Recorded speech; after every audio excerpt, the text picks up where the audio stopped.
அத்தை சுட்ட வடை. அடடா என்ன பிரமாதம் தெரியுமா? அத்தை ஏன் அடிச்சீங்க? இது வேண்டது இல்ல, தண்ணி குடுறே. அக்கா சுட்ட அப்பலாம் கலர் கலரா எவ்வளவு ருசியா இருக்கு தெரியுமா?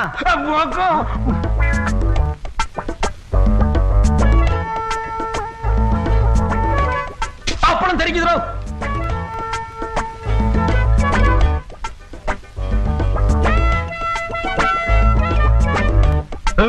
என்ன சைடுல ஒதுக்குறான்? குரங்கு மாதிரி கடைக்கிட்டு போய் வெளியில தும்பானோ?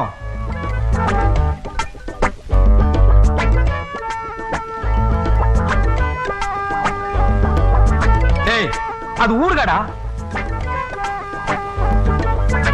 டேய் நிறுத்துறா. இனிமே அவன் வாழ்க்கையில சோறே திங்க மாட்டியா? மாமா நான் சாப்பிடறது இல்ல. சாப்பிட ஆரம்பிச்சுட்டேன் வீட்டையே காலி பண்ணிடுவேன். இந்த வீட்டுல நான் சாப்பிடாம வேற யார் மாமா சாப்பிடுறது? இவன் வீட்டுல பொண்ணு கட்டாதுன்னு சொல்லடா.